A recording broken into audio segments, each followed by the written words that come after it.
Pushkin. So one thing that chapter 1 is about is the fact that if a lobster is defeated in a dominance battle, you can give it essentially antidepressants and it will fight again. There's a Canadian, like me, my age almost exactly, who teaches my favorite subject, psychology, at my alma mater, the University of Toronto. His name is Jordan Peterson. If you want to understand a complex nervous system, it's a good idea to understand a simple one first and then sort of elaborate upwards. And it turns out that serotonin governs status, emotional regulation, and posture in lobsters, just like it does in human beings. And so that just blew me away. He wrote a very provocative self-help book called 12 Rules for Life. Rule number 1, stand up straight with your shoulders back. Rule number 2, treat yourself like someone you are responsible for helping. Rule number 12, pat a cat when you encounter one on the street. Peterson's book was a sensation, and soon all kinds of other people were doing 12 rules. Like the economist Tyler Cowen, whose blog Marginal Revolution is the first thing I read every morning. I particularly like Cowen's rule number 7. Learn how to learn from those who offend you. Every time you turn a corner, 12 rules. The columnist Megan McArdle. Rule number 3. Always order one extra dish at a restaurant, an unfamiliar one. You might like it, which would be splendid. If you don't like it, all you lost was a couple of bucks. The exercise of curiosity requires a risk, a sacrifice, a commitment. I love that. Also, McArdle's rule number 12.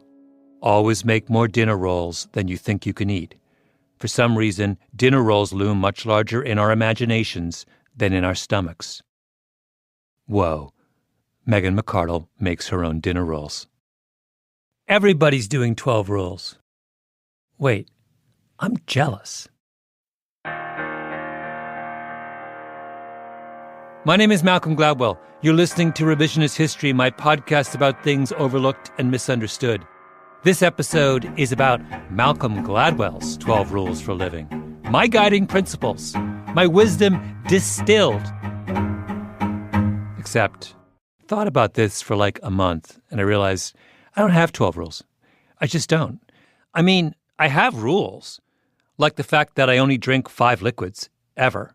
Water, tea, red wine, espresso, and milk in some combination. But that's not a rule for living. It's just pointlessly provocative self-denial, the least attractive part of my personality. If you want a cocktail, you should have a cocktail. I only have one rule. Pull the goalie.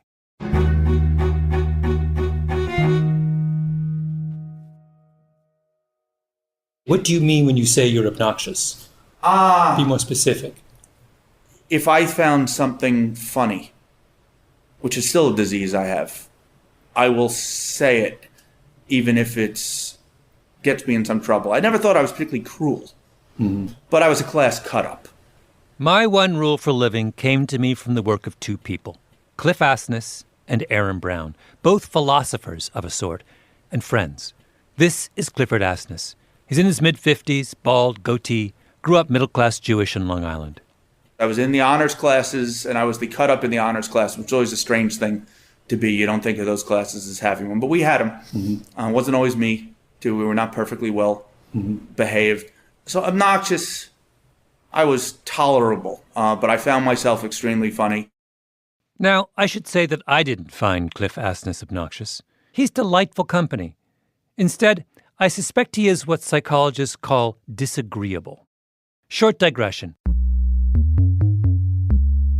Psychologists believe that human personality can be assessed along 5 dimensions: extroversion, conscientiousness, neuroticism, openness to experience, and finally, agreeableness.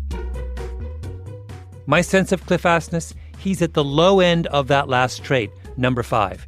He's low agreeable, disagreeable, which is not the same as obnoxious. It's rather the quality of not being dependent on or particularly interested in the approval of others. When I went to interview Cliff Asness in Manhattan, I turned on my digital recorder and discovered that my memory flash card was full. And after much fluster and fumbling, I realized I had no idea how to delete any of the existing data from the flash card to make room for my interview with Asness. Now, the rational thing would have been for me to hand Asness the digital recorder and ask him to figure it out. Because Cliff Asness has an IQ, I'm guessing, 2 to 3 standard deviations higher than mine. He could have solved the problem in about 30 seconds. But I didn't hand him the recorder because I was embarrassed and because I worried that he would think I was pathetic. And that concern was more important to me than actually fixing my tape recorder issues. I am agreeable. I am interested in the approval of others. I am the opposite of Cliff Asness.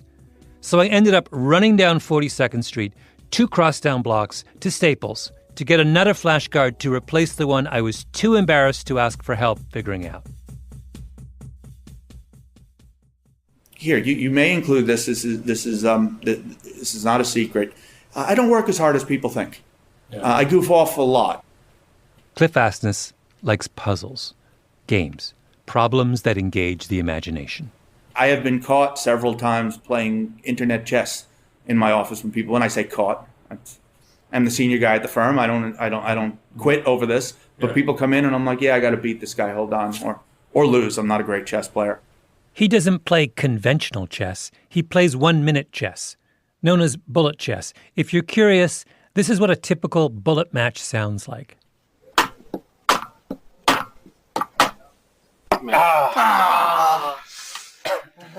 It's like Einstein playing ping pong.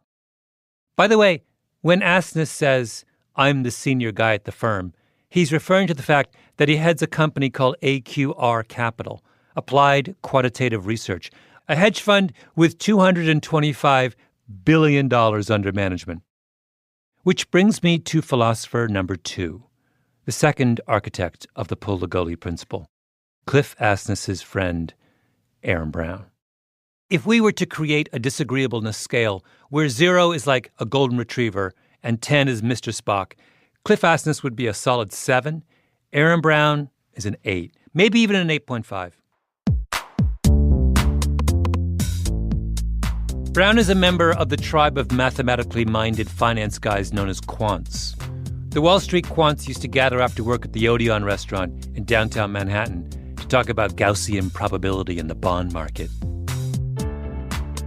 Yeah, so there's different definitions of quant. So remember, quant is an insult invented in the mid-90s that became adopted as a, point of pride. Aaron Brown is a big guy, beard, impassive demeanor. When I met him, I was reminded of my favorite joke about engineers. The optimist sees the glass as half full. The pessimist sees the glass as half empty. The engineer wonders why the glass is twice as large as it needs to be. Brown grew up in Seattle. His mom had a master's in chemistry. His dad had a PhD in physics. Did a lot of unconventional work for the Air Force. Like the time he inherited a strange contraption. The Air Force had given this guy like $2 million over 10 years to build some machine. And they didn't know what it was supposed to do, but they knew he was really smart. And then he killed himself. And so the Air Force said, is there anybody who wants this machine who can figure out what it does and fix it? And my dad said, sure, I'll take it. And he had it in our basement. A tortured genius builds a sinister contraption with millions of dollars of secret Pentagon money. The man mysteriously commits suicide. The Air Force says, who wants the machine? Aaron Brown's dad says, over here, over here. He puts it in his basement and says to his teenage son, Aaron, hey, take a look if you want, like it's a box of Legos. This is how you raise a child to be an 8.5. What was the machine? It was just this huge machine. I stared at that thing for hours and hours. I couldn't have tubes and wires and this and that. And you turned it on and it did kind of, lights would light up and do interesting things, but we never figured out what it was intended to do. His notes were indecipherable and he burned some of them. So either he was the guy who invented like the universal wonder machine and whatever, or he was just some crazy guy who liked to put wires together. Maybe it was what's the thing from that movie from Back to the Future, the flux capacitor? Yeah, the flux capacitor, yes. Yes, that's right. Yeah, maybe he didn't. Maybe he teleported himself to some other civilization or something. When Aaron Brown was a teenager, Seattle was in the midst of a deep recession. All around him, people are losing their jobs. He decides he needs a marketable skill. He teaches himself poker and finds a big money game in the basement of a local tavern. And I figured out two really important things. I was much better than these guys. I could easily win money consistently. And they let me win it and walk out with it. You know, kid comes in, plays, walks out. So that's like epiphany for me. That says, okay. You're how old? 14. But I was a shy kid. This took every ounce of courage I possessed to walk in there. You know, there are people who could have done this and it wouldn't have been a big deal. But for me, it was like the most traumatic event in my life. But when I walked out, I said, okay, I never have to worry about getting a meal, you know, having a place to stay, because you can always find a poker game. Did you pay your way through Harvard with poker? Yes. Aaron Brown ends up on Wall Street, then goes to work for Cliff Asness at AQR Capital. Of course. A match made in heaven. Do you guys think the same way? Do you have differences in the way you approach problems? Well, the massive difference, and the reason he has billions of dollars and I have a comfortable living, he cares far more. He gets literally physically angry when things don't work and they lose money. I'd rather work on an interesting problem than a profitable problem. Now, what do these two do, aside from making money, of course? They do thought experiments. Write them up and post them online on something called SSRN, the Social Science Research Network. In my opinion, the greatest website on the internet. It's a place where anyone can post any kind of paper or research or argument, and every article posted is then ranked according to its popularity. As I'm writing this, there are 798,745 papers on SSRN. I don't know if you remember, back at the beginning of this season, an episode called Divide and Conquer. I talked about my love of law review articles. Well, where do you think I read law review articles? Not in law reviews. Are you kidding? Why would I wait 2 years for some dusty publication to put something out? I read them on SSRN, because that's where everyone posts their articles the minute they finish. In Manhattan, for years, the most important source of gossip was page 6 of the New York Post. SSRN is page 6 for dorks. So, not long ago, I'm on SSRN, poking around, and lo and behold, what is the number one ranked paper at the time? Pulling the Goalie, Hockey and Investment Implications by Clifford Asness and Aaron Brown. I thought I didn't have any rules for living. I was wrong. Pulling the goaltender, down 3. So really giving a big advantage on the power play with possession firmly established. Here's the issue. You're playing hockey, your team is down by 1 goal late in the game. The coach of the losing team typically removes his own goalie and substitutes in an extra attacker. So instead of having 5 offensive players and a goalie guarding the net, he now has 6 offensive players and no one guarding his net. Throws it down into the open net. That'll make him pay for it. A shorthanded goal. It's a trade-off. Pulling your goalie makes it easier for the other team to score and put the game even further out of reach. But at the same time, your extra attacker increases your chances of scoring a goal and tying the game. Now, if you watch hockey, you know that coaches typically pull the goalie with a minute or a minute and a half left in the game. But that's just hockey tradition. It's not based on data.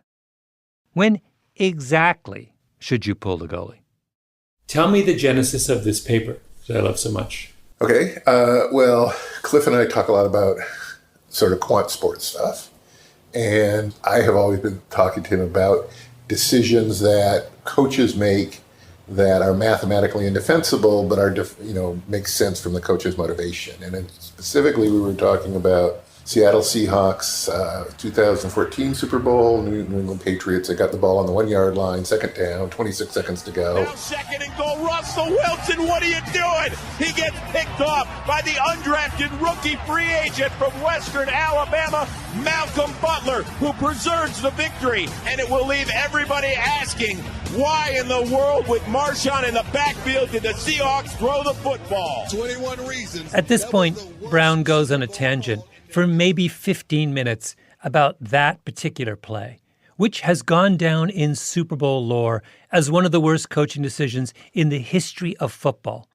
But Brown convinces me that, in fact, it was the right call, the rational call, and I would explain his logic to you, except that we have much bigger fish to fry. Anyway, talk turns to pulling the goalie in hockey, and Cliff says to Aaron, "Oh, I've done some work on this already." It's probably 6-7 years ago, 5-6 years ago. I wrote this model in Excel out of pure personal interest. I thought I had a neat way to think about the problem. And essentially, it's really hard to think about with 5 minutes left. But with 10 seconds left, it's really easy to think about. Cliff shared his calculations with Aaron Brown. Aaron made them better and built a beautiful computer model. And their conclusion was, a team down by 1 goal should pull its goalie with 5 minutes and 40 seconds left in the game. And a team down by 2 goals should pull its goalie with 11 minutes and 40 seconds left. 11 minutes and 40 seconds with an undefended goal. No one in all of hockey pulls their goalie with that much time left. If a coach did that in a playoff game with real stakes involved, the entire arena would probably go up in smoke.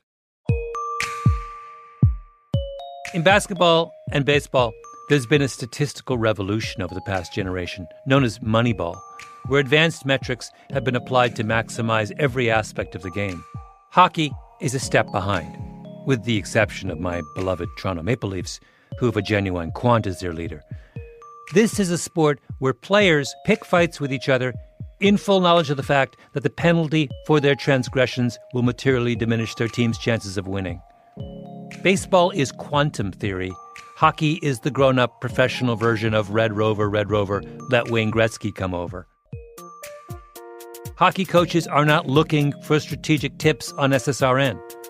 So what do? They keep their goalie in place until the very last minute, defending the goal. And why do they keep doing that? Because anything else would be impossibly disagreeable. Imagine, you're a coach of a hockey team down 3-1 with 11 minutes and 40 seconds left in the game. You pull your goalie. The other team scores, so now it's 4-1 with half of the final period left. And now your fans think that you've robbed them of what might have been a reasonably interesting game. They'll hate you.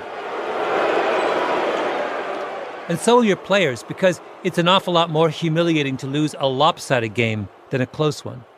The Cliff and Aaron strategy may be, again, in our geeky sense, optimal, but it doesn't provide the optimal or the maximum amount of entertainment. It is very high probability you create a laugher, where you get down by 3, down by 4, and of course, if you follow Cliff and Aaron's cold Vulcan model, you never put the goalie back in. Mm-hmm. You're still an infinitesimal chance you will tie it, and you lose 14-0, and it's embarrassing and maybe entertainment in a sideshow kind of way, but it's not what they want. Who would try this or anything like it? Not anyone who has any normal human expectation of being liked and applauded. But do Cliff and Aaron need to be liked and applauded? No, they don't. Asness founded his firm with a couple of other PhD graduates from the finance department of the University of Chicago, which is like the geek capital of the world. And his basic hiring philosophy ever since has been to hire more PhDs, disagreeable quants just like him. He's now up to 73 PhDs. For comparison purposes, the economics faculty at MIT has 41 PhDs. He's at 1.780x MIT and counting. Now, does he need that many PhDs? I have no idea. But how much more fun is office life for insanely smart, disagreeable people if, at all times, they are surrounded by dozens and dozens of other insanely smart and disagreeable people circling each other's arguments like vultures?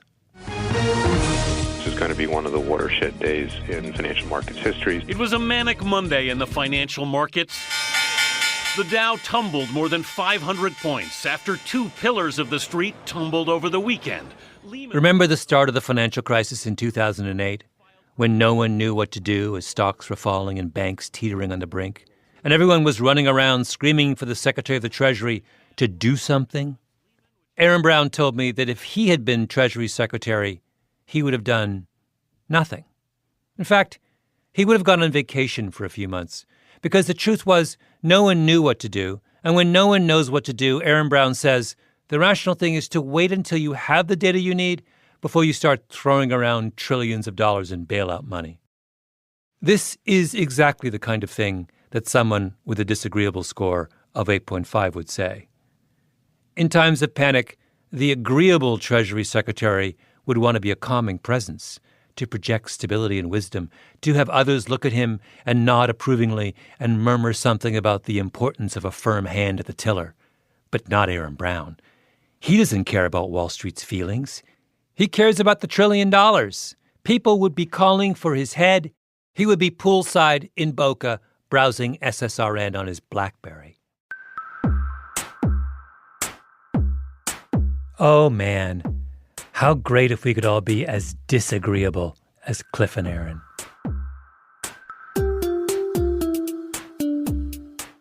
Suppose you were, let me give you a hypothetical scenario. You have a plucky young team and inexplicably you have ended up in the Stanley Cup finals and you're up against, one of the great Pittsburgh Penguin teams of the last couple of years. Uh-huh. Would you consider pulling the goalie to start the game? I would love to do it. Now I'd have to do the math. Do the math. Always. We'll be right back.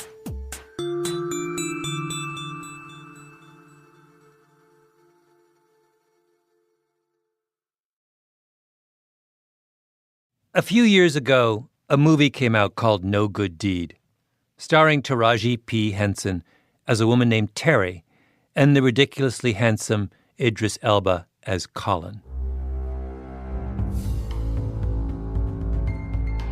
No Good Deed is a home invasion movie, and home invasion movies are of a piece with pulling the goalie. They are meditations on disagreeableness. Not to get pretentious, but both goalie pulling and the home invasion genre are versions of the canonical story of God commanding Abraham to kill his son Isaac. Soren Kierkegaard wrote about it in Fear and Trembling. God commands Abraham to sacrifice his son Isaac to demonstrate his loyalty. And the rational thing is for Abraham to obey God, because if God is all-powerful, then Abraham's future and the future of his family depend on being in God's good graces. But how can he look his son in the eye and then kill him? It's a disagreeableness test. How much will you let the thought of what others think of you and what you think of yourself get in the way of doing what is right in the eyes of God? On the one side is fear, on the other, trembling. This is exactly what goes on in home invasion movies. Absolutely. That's Amy Lagos, who wrote No Good Deed. To me, that's at the core of why these movies are interesting to people, why the home invasion genre, it's an actual genre at this point, why it persists. I called Lagos up after the Revisionist History research team determined that No Good Deed was the most perfectly Kierkegaardian of all home invasion movies. It puts you in these incredibly morally ambiguous situations where the audience can see the direct path to success.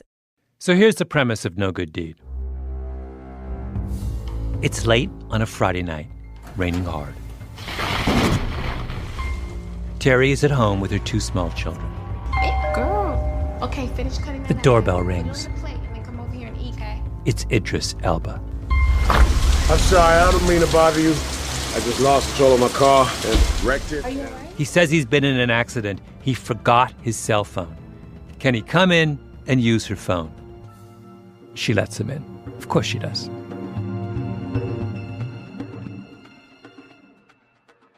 He kind of has to be insanely handsome. Yes. for that to work. She's not going to let me in. If I show up wet and bedraggled at 130 pounds, she's not like... I don't know. I mean, I think maybe she would. I think ultimately, yes, I think his insane good looks are a huge part of that, and another big part of her character. She's sort of been primed for this moment in her life leading up to this moment, right? She's feeling unseen. She's feeling unsatisfied in her marriage. She's feeling neglected. This handsome stranger shows up and compromises her instincts, on some level because he's so handsome. It's awkward at first, but he's super charming. They flirt a little, waiting for the tow truck to come. There's a whole lot of something in the air. And then, halfway into the movie, she sees him for who he really is, a deeply evil guy. She runs to the kitchen to call the cops and sees that he's cut the phone line. She looks around, terrified, to see where he's gone, can't find him, then, oh my God, runs upstairs to find him playing with her daughter. Do it again. Again? All right, let's do it. Let's go. And up touch the sky. Whoa. No, Ryan, baby, you gotta go to bed, okay? Please. Ryan and I just having some fun, that's all, aren't we, Ryan? No. Ryan, come on, bugaboo. It's past your bedtime, sweetie. Amy Lagos says she went to see No Good Deed on opening night at a theater in Baldwin Hills in Los Angeles. It was a really rousing. I mean, there were lines out the door to get in, and the place was packed, and people were screaming and shouting at the screen, and it was... Wait, what point? Do you remember what point they're screaming? After they get back to the house where Colin's ex is murdered, I don't think I could hear a word for the rest of the film from then on. It was just people screaming at her what she should do. Wait, and did they have... Well, I mean, what were the range of things they were suggesting? Were they saying to her, run? Yeah, kill him. It was everything from like, run, get out of there, to kill him, to like just everybody had their answer of what she should do next. And they were 100% sure that's what she should do. Exactly. What should Terry do? She's a baby and a 4-year-old. A psychopath is threatening her children. At one point, she grabs a fire extinguisher and hits him over the head, and he tumbles down the stairs. But he's Idris Elba. He gets back up. Later, Idris herds them all into her car, and they drive to another house. On the way, they get pulled over by a cop. He's suspicious, but Idris reaches into the back seat and takes her baby into his arms. So Terry can't tell the officer she's in trouble, can she? What should she do? I felt like I needed high-level assistance. Someone who could put the home invasion dilemma into broader context. So I called up Sam Harris, author, podcaster, neuroscientist, the kind of person who would publish his own 12 rules, or, if pressed, maybe even 24. So yeah, if someone breaks into your house, there are a few things that are relevant to flag there. One is the time of day is relevant. If someone breaks in the middle of the night and you are there, well, now you're talking about somebody who hasn't taken any care to show up when you're not there. And the kind of person who does this is the kind of person who either doesn't care to find a person in the house that he's breaking into, or finding a person there is part of the fun, right? And so this selects for the scariest kind of criminal. That would be Idris Elba in No Good Deed. You can't assume that this person has any ethics that you can interact with profitably by bargaining, by pleading your case, that's not who's coming through the window, in all likelihood. Halfway through my interview with Sam Harris, I began mentally calculating his score on the disagreeableness index. I'm thinking 9.5. And I must admit this is highly counterintuitive and perhaps impossible to act on. But just think this through. Sam Harris says you have only one option. When Idris Elba is upstairs playing with your kids, that's your opportunity. Run! Everything in us recoils at the idea of doing that, except it does change the situation in a surprising way. One, it introduces significant uncertainty in the mind of your attacker, because now he knows the clock is ticking. You'll be summoning help in a matter of moments or minutes at the longest, and then we'll discover just what sort of attacker this person is. we'll discover just what sort of attacker this person is. Now, if your concern is that he's going to kill your child because you didn't follow instructions, well, then very likely this is the sort of person who is going to kill your child anyway, right? And kill you as well. It's late in the third period. You're Taraji Henson. You're losing. Down by a goal to a psychopath. Now, running away carries a huge social cost and a real risk of an even more disastrous outcome. But at the same time, it increases your chances of winning from 0 to something slightly greater than 0. Pull the goalie. That is a totally rational option and may in fact be the only rational option. But it's impossible, isn't it? You've got to be disagreeable level 8 or 9 to pull that off. I mean, imagine how you will look to your child or to your wife or to anyone else who's, terrified and looking in your direction for help if you just bolt from the house at that moment. It's only when you come with the cavalry and rescue everyone that you seem like you were wise and responsible. But in those moments, it just seems like a total failure and may in fact feel like a failure. I know that sounds crazy. I thought he can't be right, but he is right. The job of a parent being held hostage by Idris Elba is not to win a parental popularity contest. It is to maximize their child's chances of survival. I try to convince Amy Lagos of this. Amy Lagos, herself the mother of 2 small children. Wish me luck. She should run. Without her children? Like she should just... Well, this is what I want to get... This is totally what I want to talk about. Let's think about this rationally. What's he going to do to the kids when she's not there? Right? Right. Is there any... Right? I mean... The only reason to mess with her kids is to get leverage over her. Well, not necessarily. But if she's not there, doesn't know what his motivation is. Right? I mean... Oh, you mean he just could be just a psychopath. Standard issue. Yeah. Psychopath. I mean, I'm telling you, if I'm in my house and I realize that there is a psychopath in my house, I am not leaving my kids. Like you could burn the house down and I would stay with the kids. No, no, no. The fact that he's a psychopath is exactly why you should leave your children behind. It's your only chance to save them, Amy. Run, for the love of God. Rule number 1 for living. Pull the goalie.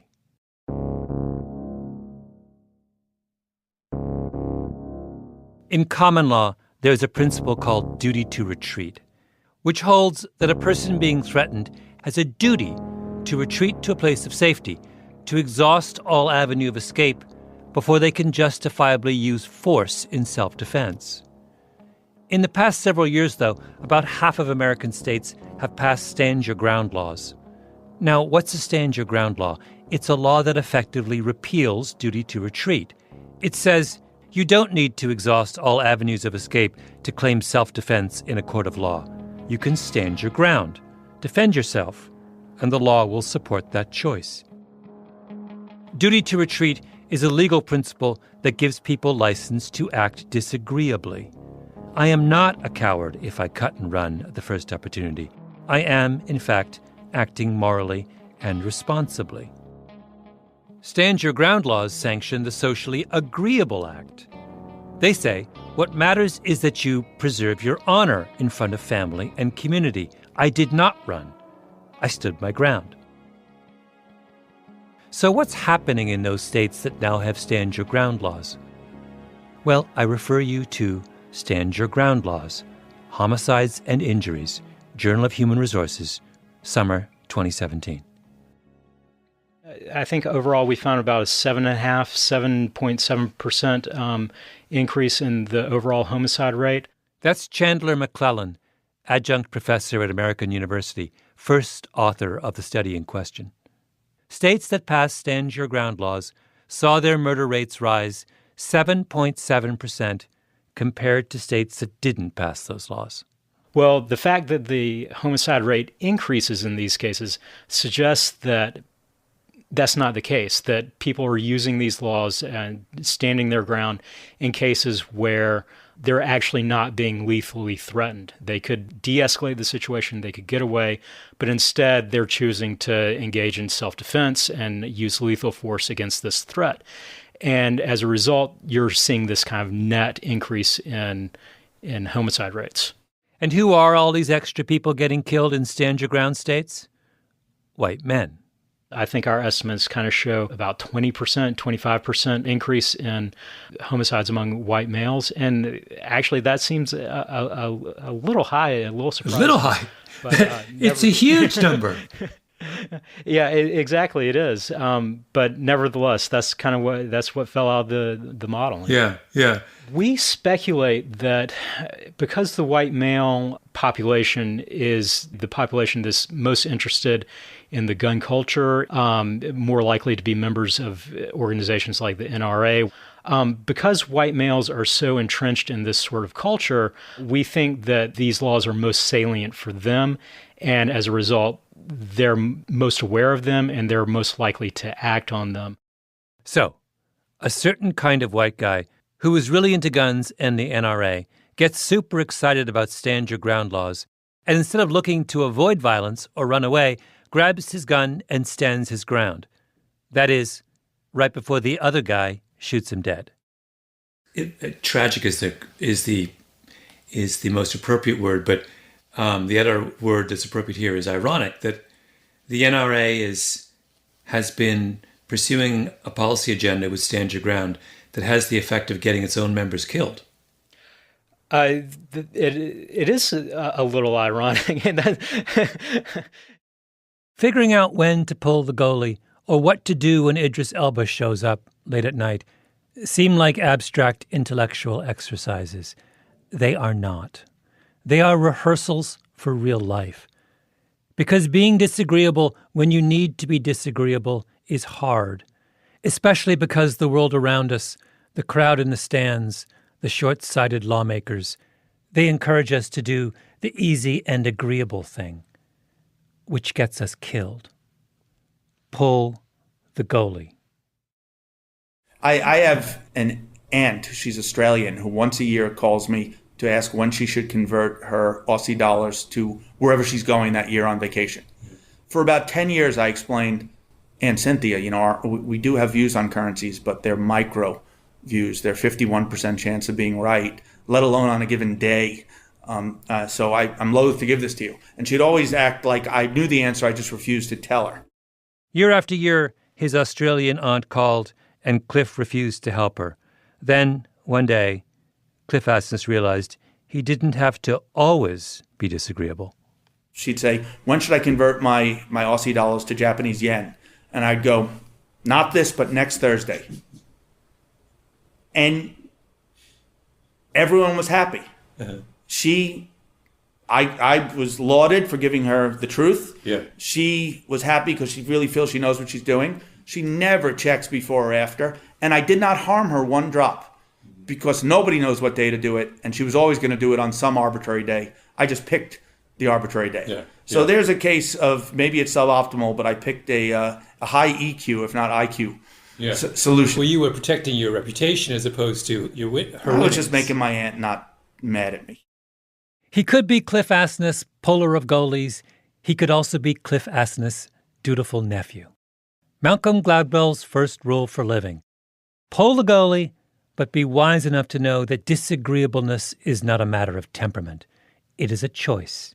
By the way, I love that you take calls from your aunt about currency. And what did he say next?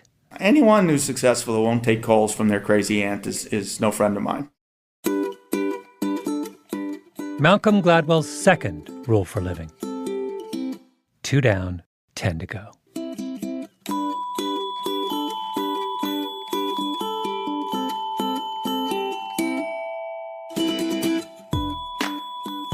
Revisionist History is a Panoply production. The senior producer is Mia Lobel with Jacob Smith and Camille Baptista. Our editor is Julia Barton. Flawn Williams is our engineer. Fact-checking by Beth Johnson. Original music by Luis Guerra. Special thanks to Andy Bowers and Jacob Weisberg. I'm Malcolm Gladwell.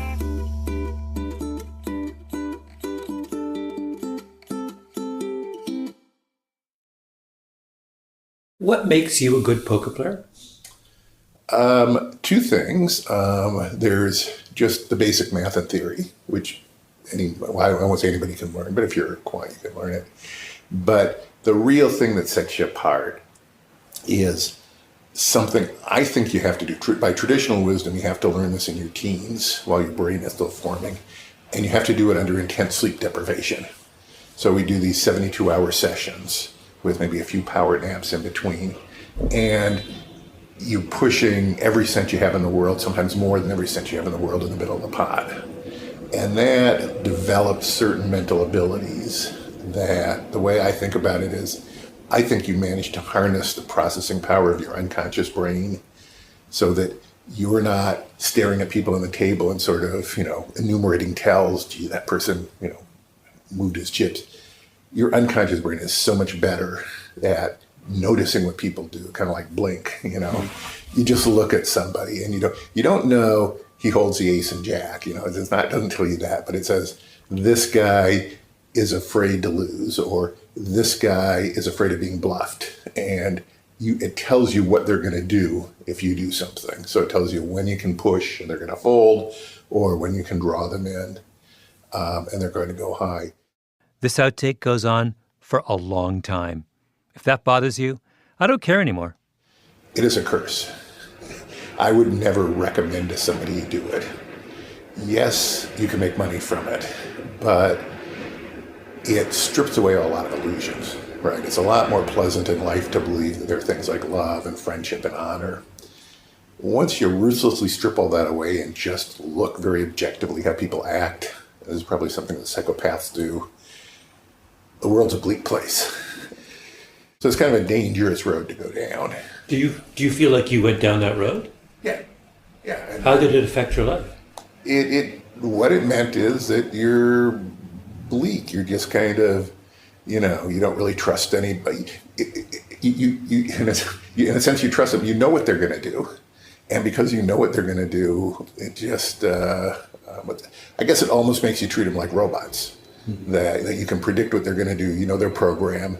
And therefore, you can't really trust that there's love and friendship and honor or anything like that.